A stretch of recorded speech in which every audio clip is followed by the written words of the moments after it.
Assalamualaikum warahmatullahi wabarakatuh.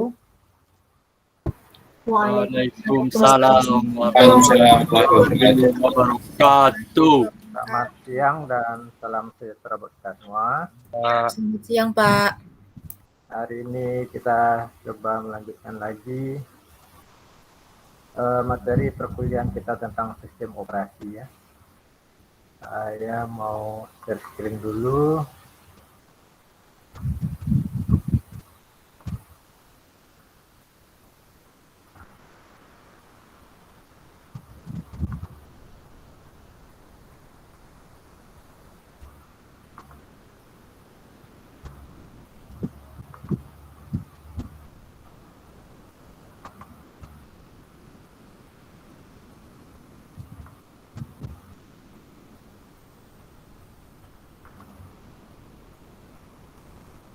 Apakah slide-nya saya bisa dilihat adik-adik? Sudah, Pak. Sudah ya? Ya. Nah, jadi perkuliahan kita siang ini akan membahas tentang pemrograman mobile ya. Nah, jadi seiring berkembang teknologi ya, sekarang sudah dikembangkan berbagai jenis pemrograman ya, di samping pemrograman web ya, pemrograman jaringan. Nah, sekarang juga dikembangkan pemrograman mobile system ya, atau programming mobile. Nah, apa itu pemrograman mobile? Nah, di sini dikatakan bahwa pemrograman mobile itu adalah pemrograman yang ditujukan untuk pembuatan aplikasi di perangkat mobile ya, yang dapat kita buat biasanya menggunakan Java ya. Nah, oleh sebab itu makanya disebut dengan pemrograman mobile, artinya pemrograman yang bisa dilakukan terhadap perangkat-perangkat mobile ya. Nah, seperti handphone ya, smartphone dan lain sebagainya. Latar belakang dari pemrograman mobile ini diawali pada tahun 2015 ya. Nah, ini seiring dengan perkembangan teknologi perangkat mobile ya, atau perangkat bergerak yang berkembang sangat pesat sekali. Kita lihat sekarang perkembangan teknologi mobile itu bisa dihitung bulan per bulan ya, dari bulan ke bulan, tidak perlu menunggu tahun ke tahun. Teknologinya terus berkembang dengan sangat cepat sekali. Nah, perangkat mobile yang biasa digunakan itu adalah handphone ya, yang dulu hanya digunakan sekadar untuk menggunakan fasilitas telepon ya, telepon atau mengirimkan SMS. Nah, jadi beberapa tahun yang lalu ya, 10 atau 15 tahun yang lalu, handphone hanya digunakan untuk melakukan aktivitas menelpon ya, dan juga mengirimkan SMS. Nah, namun perangkat-perangkat handphone tersebut juga telah mengalami revolusi yang sangat pesat ya. Nah, bahkan perangkat-perangkat handphone tersebut telah menjadi perangkat mobile dan kemampuannya terkadang juga bisa menyamai kemampuan sebuah komputer ya, baik di dalam melakukan penghitungan, pengolahan grafik ya, data, teks dan lain sebagainya.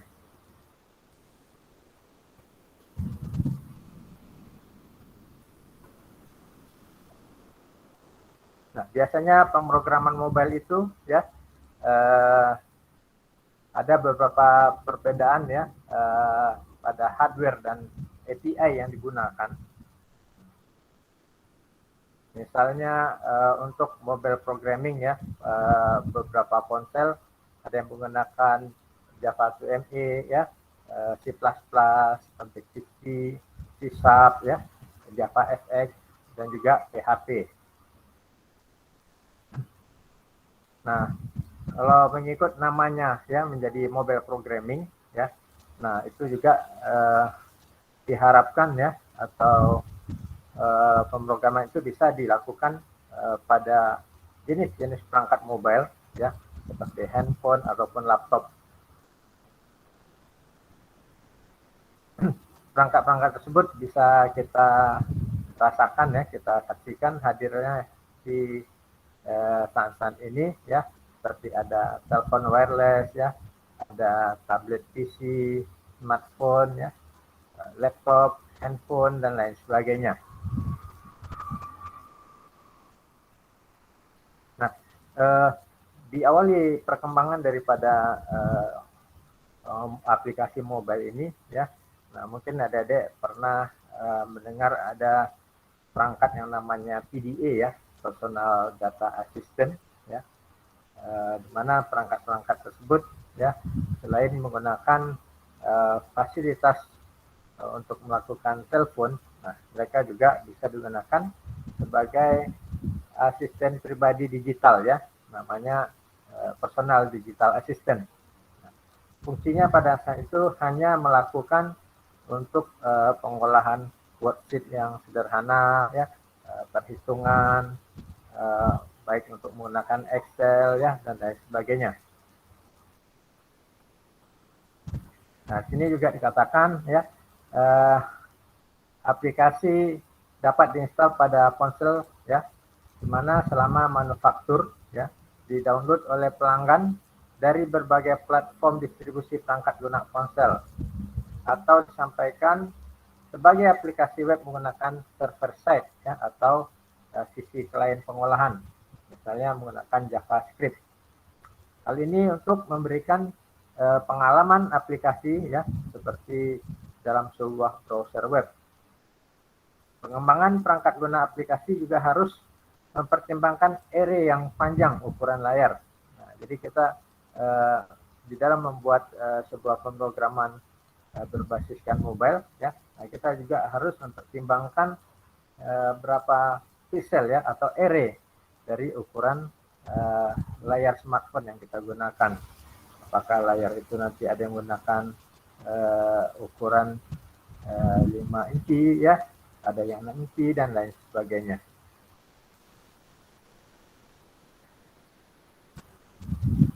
Nah, tentunya konfigurasi dan spesifikasi hardware dari smartphone itu juga akan berbeda-beda untuk setiap platform yang digunakan.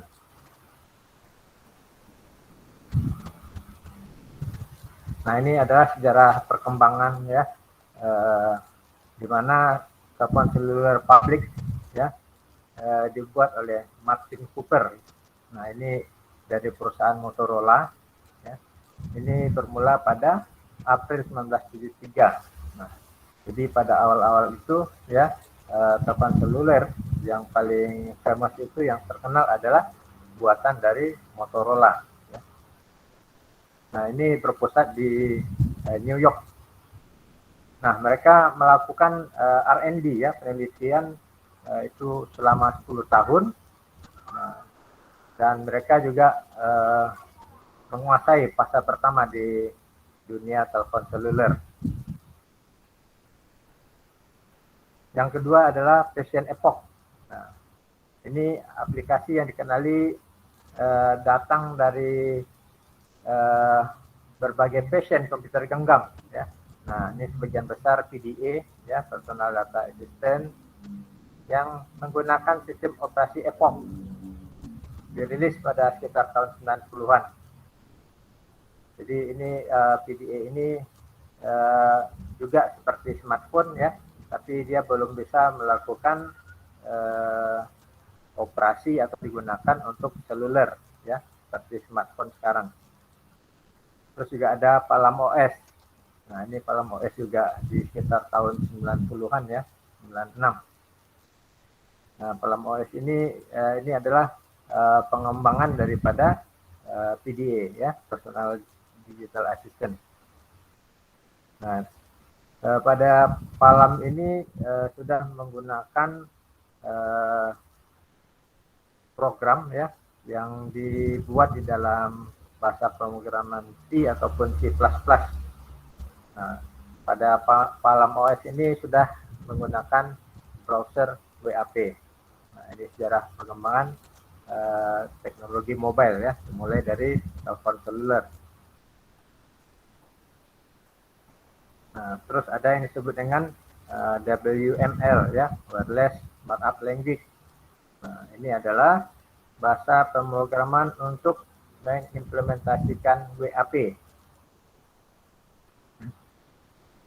WML digunakan untuk membuat halaman yang dapat ditampilkan dalam browser WAP. Artikel di dalam WML dinamakan DEX ya, yang dibangun sebagai kumpulan dari CAD. Terus selanjutnya yang sudah mulai berkembang masuk pada dunia Java 2ME ya, atau Java JME ya. Nah, JME perkembangannya dimulai dari Java 2 Standard Edition ya, J2SE, selanjutnya J2EE ya, Java Enterprise Edition, dan selanjutnya terakhir Java 2 Micro Edition. Masing-masing edisi dari Java SDK ini ya, Software Development Kit, biasanya disingkat dengan Java 2 SDK ya, untuk mengembangkan aplikasi dan Java 2 Runtime Environment atau JRE ya, untuk menjalankan aplikasi. Nah, selanjutnya kita masuk kepada sistem operasi mobile. Sistem operasi yang pertama adalah sistem operasi Android ya. Nah, Android ini adalah sistem operasi yang dibuat oleh Andy Rubin ya pada tahun 2005. Nah, ini sebelum diakuisisi oleh Google ya. Android dirilis pada tahun 2007. Bersamaan dibentuknya Open Handset Alliance. Dan pada saat perilisan Android bersama Open Handset Alliance, mendukung penuh pengembangan terbuka pada perangkat seluler atau biasanya disebut dengan mobile. Device Android pertama adalah HTC Desire ya. Nah, dulu dikenal dengan perangkat-perangkat Android ya untuk mobile phone itu yaitu adalah HTC ya. Nah, adapun kelebihan dari sistem operasi Android ini, yang pertama adalah banyaknya pilihan device mulai dari kalangan bawah sampai atas ya.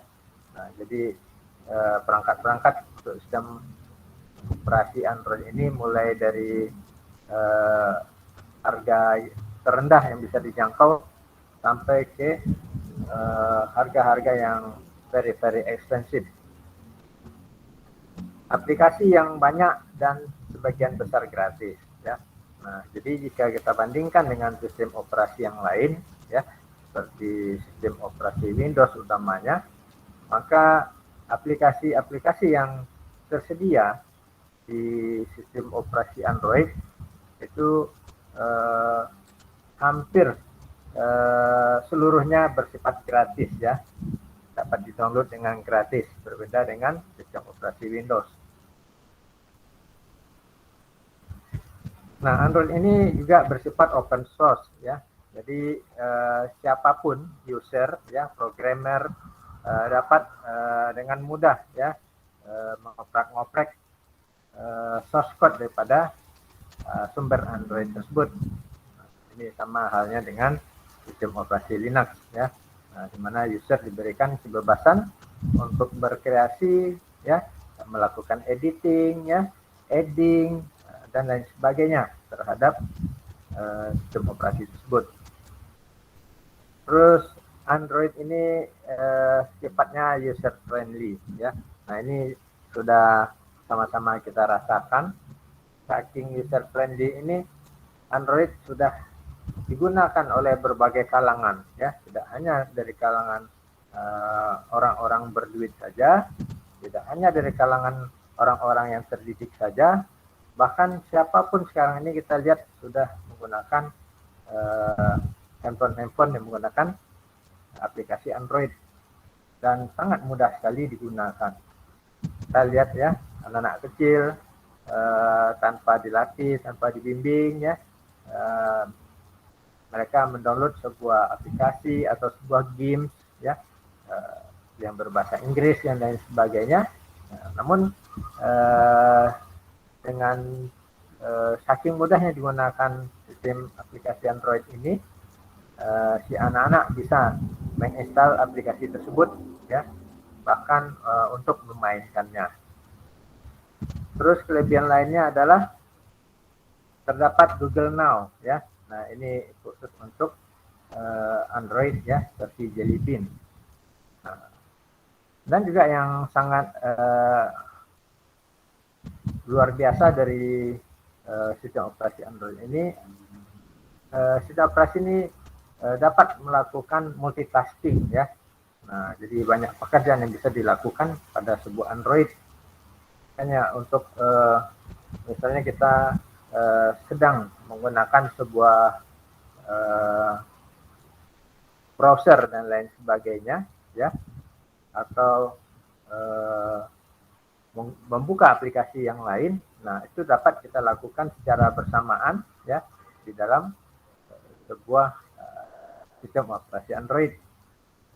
Nah, ini juga nanti akan tergantung kepada sistem memori yang mendukungnya. Nah, di samping kelemahan juga terdapat beberapa kekurangan ya. Antara kelebihan tadi, kekurangannya adalah update OS sistem yang lama ya. Nah, jadi dia melakukan update itu ya lamanya relatif ya. Nah, relatif memakan waktu. Android terkadang menimbulkan lag bahkan hang ya.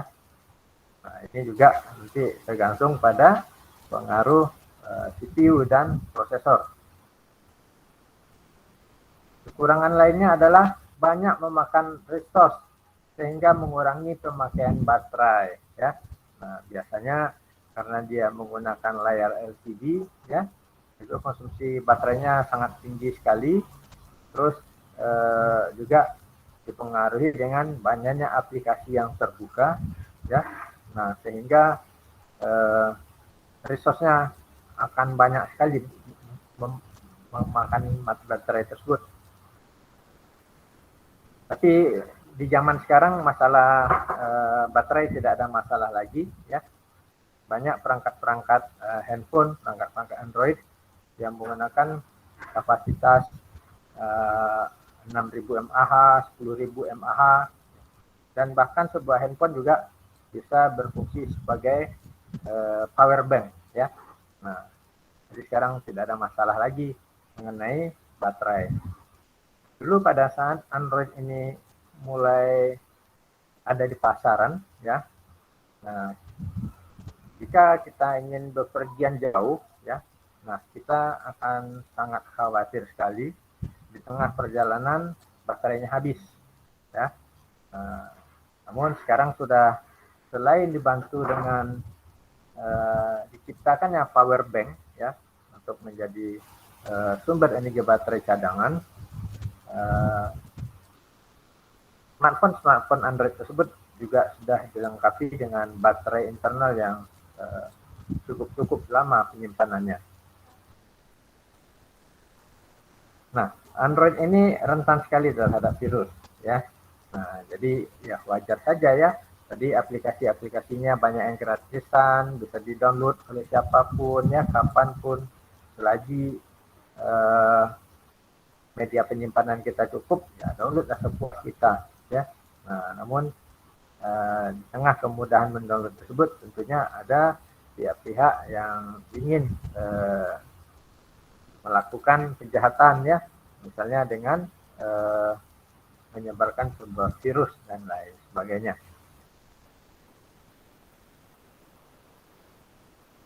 Nah, selanjutnya adalah sistem operasi iOS ya. Nah, ini pertama kali diluncurkan sekitar tahun 2007 ya, khusus untuk iPhone atau iPod Touch. Nah, dan iOS ini dikembangkan untuk mendukung perangkat Apple ya. Dan ini menjadi suatu brand ya atau produk yang dikatakan bagus dan mewah ya. Hal ini terlihat dari segi harga yang ada di pasaran. Kelebihan dari sistem operasi iOS ini ya, yang pertama adalah Touch ID. Nah, dia sudah menggunakan keamanan sensor jari ya. Nah, walaupun keamanan sensor jari ini juga ada di sistem operasi jenis Android ya, misalnya Samsung Galaxy Nexus 6 dan lain sebagainya. Pada sistem operasi OS ini untuk melakukan updating OS-nya ini lebih cepat ya jika dibandingkan OS pada produk yang lain. Layanan pernah jual yang baik. Nah, jadi iOS pun sekarang ya, walaupun sudah terpakai ya, mau dijual ya, menjadi barang second hand, harganya tetap masih lumayan bagus jika dibandingkan dengan sebuah produk Android ya. Jika telah terpakai dan dijual ya, dipernah jual, maka harganya akan jatuh ya dan jauh sekali dari harga awalnya. Dia juga bersifat multitasking. Nah, yang juga menjadi satu keistimewaan dari produk iOS ini desainnya yang luar biasa ya, desainnya yang premium. Nah, sehingga memberikan kesan elegan ya, orang-orang yang menggunakan produk menuntut style ya.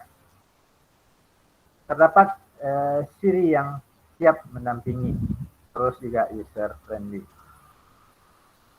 Kekurangan untuk sistem operasi iOS ini sama hal dengan macOS ya, harganya mahal ya, bukan relatif lagi, memang mahal ya. Produk yang menggunakan iOS ini harganya sangat-sangat mahal.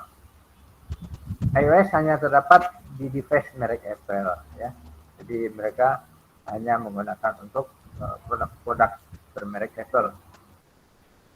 Tidak bisa konektivitas ke device lain seperti Bluetooth. Ini kekurangan daripada iOS. Cukup sulit menghubungkan data ke PC seperti halnya Android ya. Nah, jadi agak sedikit rumit. Aplikasinya yang kebanyakan berbayar. Nah, ini bedanya di operasi iOS dan Android.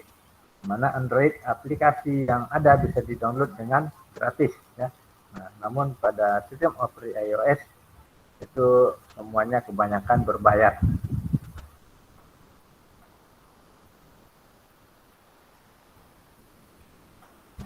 Oke, selanjutnya adalah Windows Phone ya. Nah, Windows Mobile merupakan sistem operasi mobile yang dikembangkan oleh Microsoft. Nah, produk Windows pada masa itu seperti Sagem ya, ada merek Sagem ya, terus O2 ya, biasanya orang menyebut Auto Expon. Sistem operasi yang berhasil dikembangkan dan diaplikasikan mulai dari Pocket PC 2000 hingga Windows Mobile versi 655.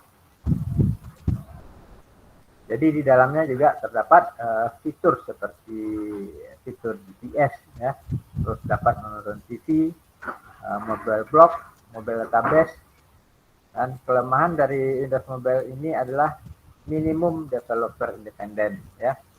Nah, jadi dia dipakai penuh oleh Microsoft, nah, sehingga si user sulit untuk melakukan pengembangan, modifikasi, dan lain sebagainya.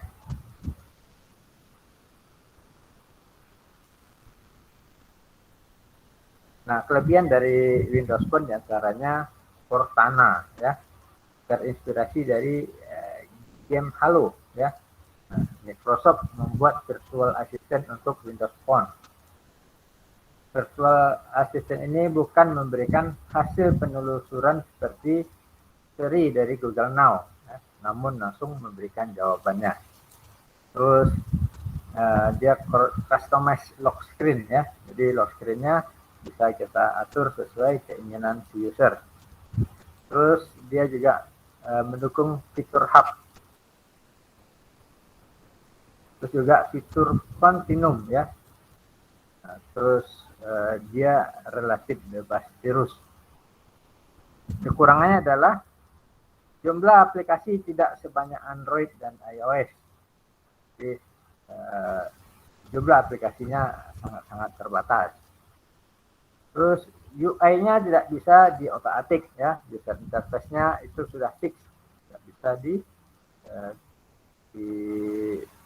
modifikasi dan lain sebagainya. Terus dia bersifat closed source ya, nah jadi dia sudah bisa kembangkan ya pasca jual ya, karena dia mengandung konsep closed source ya, source-nya itu diproteksi oleh Windows-nya.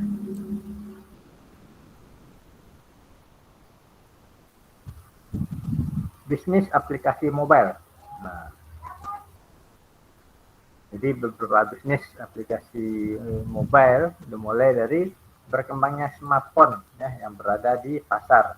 Nah, bisnisnya itu antara lain ada beberapa aplikasi store ya, terus ada Apple Watch ya untuk BlackBerry, App Store untuk Apple, Play untuk Android, dan Store untuk Windows.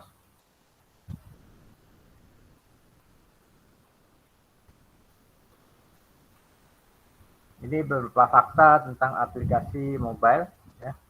Pertama adalah banyak diaplikasikan untuk bisnis game, social network dan lain sebagainya ya. Nah, ini adalah fungsi yang dominan ya. Jadi aplikasi mobile itu kebanyakan digunakan untuk usaha-usaha bisnis game ya, atau social network. Mobile application kebanyakan adalah smartphone ya. Nah, banyak portal-portal social network yang dimudahkan karena mobile application ya.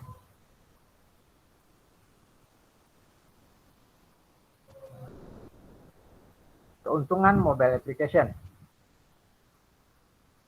Mobile apps ya, saat ini sangat banyak sekali digunakan ya untuk berbagai macam kegunaan. Dari sosialisasi hingga berjualan pun sudah banyak yang menggunakan mobile apps. Oleh karena itu, sekarang banyak perusahaan yang ingin membuat mobile apps untuk mengembangkan perusahaannya.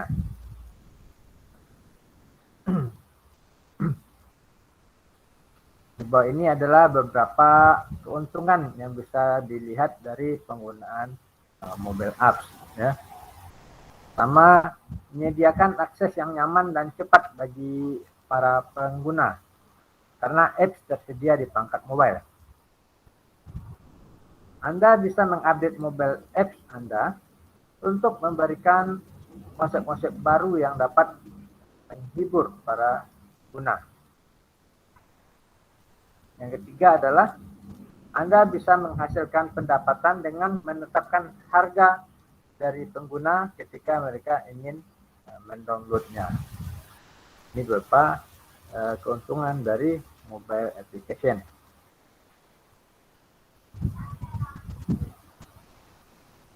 Selanjutnya adalah program pengembangan aplikasi mobile studio. Android Studio ini adalah integrasi dari development environment ya, atau IDE. Android berubah menjadi platform yang bisa cepat dalam melakukan inovasi. Nah, hal ini tidak lepas dari pengembangan utama di belakangnya, yaitu Google. Nah, Google lah yang mengakuisisi Android ya, dan kemudian membuatkan sebuah platform. Platform Android terdiri dari sistem operasi berbasis Linux, ya, di mana sebuah GUI, graphic user interface, sebuah web browser dan aplikasi end user yang dapat didownload dan juga para pengembang bisa dengan luasa berkarya untuk menciptakan aplikasi yang terbaik dan terbuka untuk digunakan oleh berbagai macam perangkat. Nah, ini bentuk tampilan dari Android Studio. Nah, biasanya untuk melakukan mobile programming ya, pemrogram mobile, kebutuhan perangkat yang disarankan adalah perangkat keras hardware ya, minimum untuk menjalankan Android Studio. Nah, pertama adalah RAM ya. RAM minimum 4 GB. Hal ini didasarkan memakai RAM 8 GB untuk Android simulator. Yang kedua adalah 2 GB ya. Minimum ruang di hard disk ya, harus 4 GB. Terus monitornya resolusi layar bisa disetting menjadi 1280 kali 800. Prosesor Intel prosesor mendukung Intel VTX ya, atau Intel E64T, dan juga internal app. Terus selanjutnya ada execute disable ya. Nah, ini sesuai dengan fungsi-fungsinya. Oke, ini lanjutkan tadi ya, penjelasan dari sejarah Android yang lebih lengkap ya. Nah, ini yang pada tahun 2008 ya dikembangkan HTC Dream ya.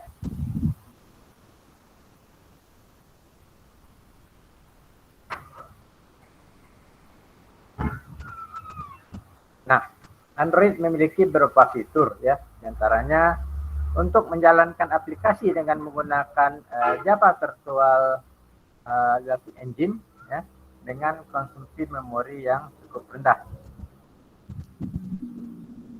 Dia juga mendukung Android 2 dimensi dan 3 dimensi.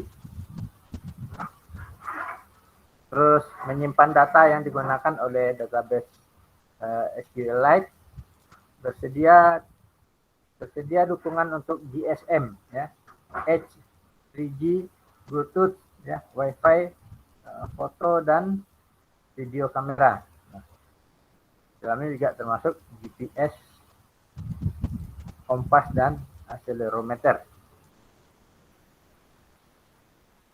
Google juga menggunakan perpustakaan Leap Web Core yang merupakan mesin untuk web browser Android. Ya.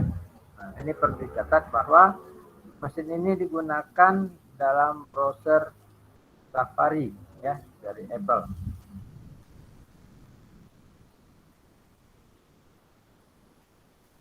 Selanjutnya adalah perkembangan OS Android. Yang pertama adalah versi 1,5 ya, yang disebut dengan Cupcake. Terus ada untuk versi 1.6 ya, disebut dengan istilah donut ya, dan juga untuk yang versi 2.0 sampai 2.1 ya, ini berbasiskan pada Linux kernel. Dan untuk yang ke-22 ya, 2.2, nah itu disebut dengan Froyo ya, Frozen Yogurt. Nah, ini mulai dipasarkan pada Mei 2010 dan juga berdasarkan pada kernel 2632 yang digunakan. Nah, ini beberapa aplikasi Android yang bisa kita lihat ya. Nah, sini ada Doc2Go, Task Manager, Explorer ya, ada Kompas, ada kickboard, ya, barcode dan lain sebagainya. Ini beberapa aktivitas ya di dalam perkomputeran ya. Nah, di sini juga ada beberapa game atau aplikasi yang siap digunakan, misalnya aplikasi fishing ya, menangkap ikan, solitaire ya untuk main kartu, terus ada jambol ya, ada labyrinth dan sebagainya. Saat ini sangat berkembang ya, yang disebut dengan istilah Android Market ya, di mana toko software atau katalog aplikasi yang dikembangkan oleh Google yang berisi puluhan ribu aplikasi ya, baik yang gratis ataupun berbayar.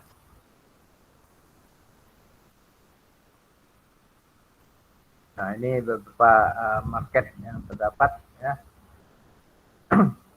Juga ada aplikasi ya, aplikasi yang bisa di-download secara gratis ya.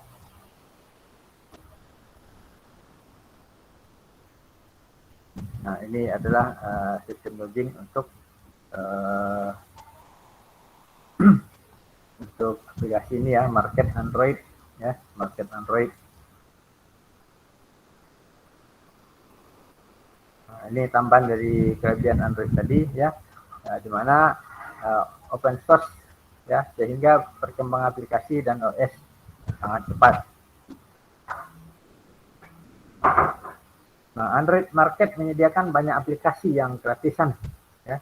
Nah, kita bisa menggunakan Android Market itu bisa menggunakan Lazada, JD ya, terus Shopee ya, dan lain sebagainya.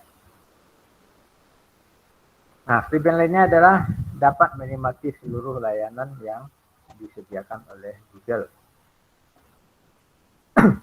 Dapat dilakukan update firmware ya. Nah, ini kelebihan Android. Mempunyai hak akses root atau super user. Instalasi aplikasi dapat diletakkan di micro SD. Terus dapat di overclock ponselnya ya. Terus dapat dibuat virtual memory dengan ext3.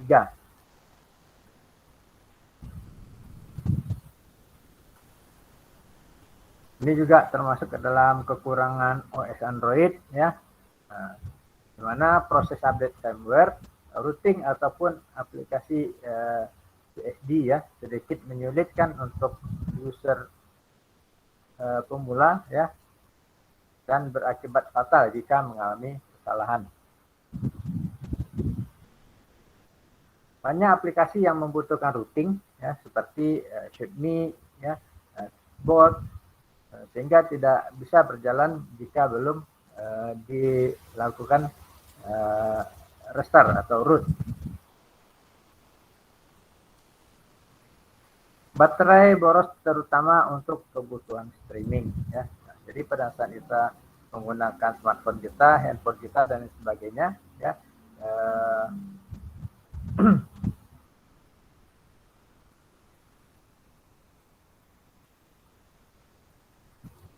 banyak menghabiskan bandwidth ya. Nah, ini tentu saja banyak menggunakan bandwidth ya.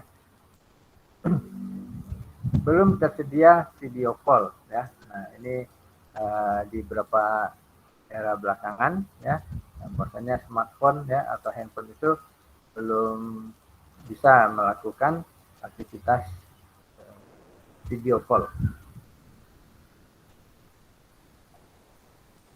Nah, ini beberapa prospek ya untuk handphone yang berbasis Android ya. Nah, kita lihat di sini ada WinMO, ada Android ya, ada iPhone, ada BlackBerry dan juga termasuk Symbian ya. Nah, inilah yang terlihat di sini yang paling top ya. Ini adalah Symbian ya untuk dekade 10 tahun belakangan ini ya, itu didominasi oleh Symbian. bahkan mereka juga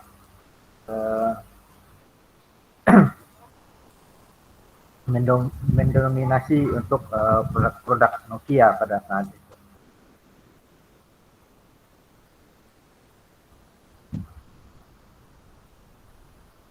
Oke, Adik-adik, slide-nya sudah ini ya, sudah sampai ke ujung. Kira-kira dari pokok bahasan yang kita sampaikan tadi ada yang mau ditanyakan atau didiskusikan? Juga perlu diinformasikan bahwa ya silakan adik-adik jangan sampai lupa untuk mengisi absen kehadiran.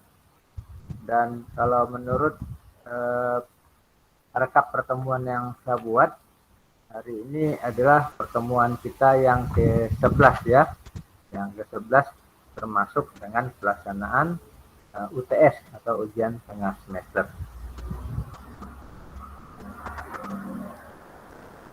Oke, baik adik-adik, kalau tidak ada yang bertanya ya, kita tutup pertemuan siang ini. Sebelumnya kita screenshot dulu ya.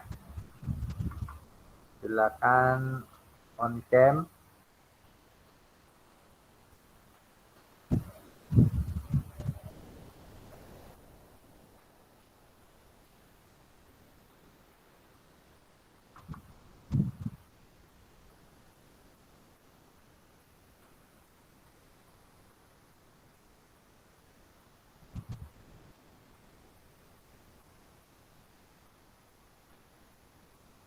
Ya, saya hitung ya. Untuk screenshotnya 1, 2, 3. Oke, untuk slide yang selanjutnya. Oke, siap ya.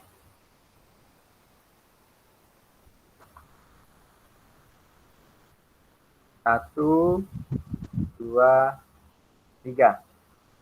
Oke, baik adik-adik, terima kasih ya.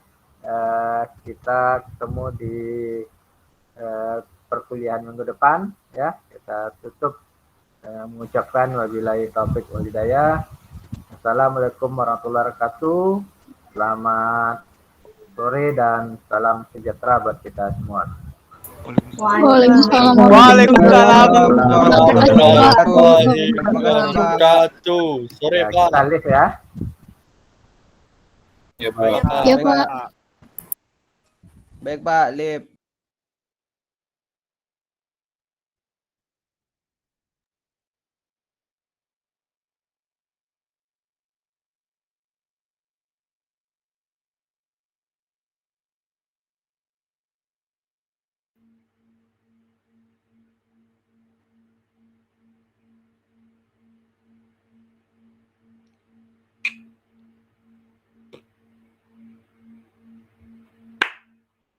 Leave floor.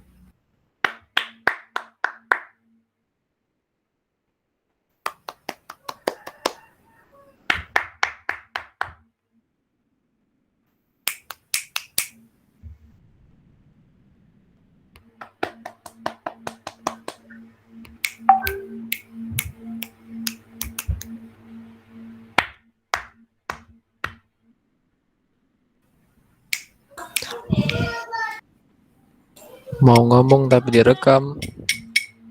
Ngomong aja silahkan. Oh iya, udahlah tak jadi. Putar lagu rohani sampai 2 jam, Bang. Selamat Anda masuk YouTube.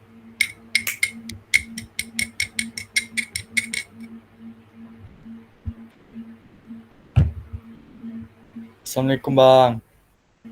Waalaikumsalam. Waalaikumsalam.